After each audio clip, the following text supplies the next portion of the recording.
36 kilomeetrit helil selja taga, kuidas siis tänane oli? Väga hea, rahulikult. Tuleb enne tervist hoida enda ja selles mõttes, et see ongi see rõõm tegelikult. Et tagasi olla suusarajal, et kunagi sai tehtud ja see on üle 30 aasta on vahet olnud tegelikult. Et eelmine aasta sai käidud ja see pisik on nüüd küljes ja see aasta on tehtud kõik maratonid. Ehk siis Viru, Neeruti, siis oli naiste Alutagusel, siis oli öömaraton, siis oli Alutaguse maraton, siis oli Tartu maraton, siin on kirjas ja siis täna ja siis tuleb veel Haanja, jah. Nii et täisprogramm, täistalv. Jaa, täistalv, et õnneks lumi tuli.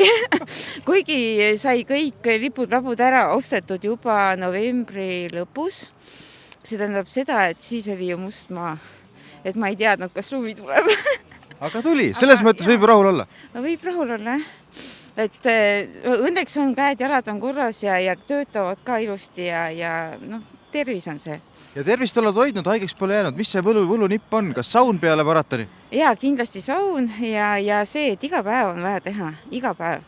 Ükskõik, kas või joogat. Kas või pikali maas saab ka teha harjutusi.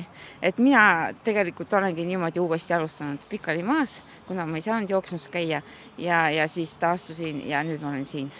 Ja näed, nägu naerul ja väga rahul ja tublisti tehtud. Nägu on jääs tegelikult. Huuled on nii jääs, et tegelikult huuled on nii krampis, et mu kõne ei tule hästi välja. No nii ta on, päev otsa külmas õhus, see teeb lõuale oma töö. Jaa, ma tunnen, nüüd hakkasid sulama.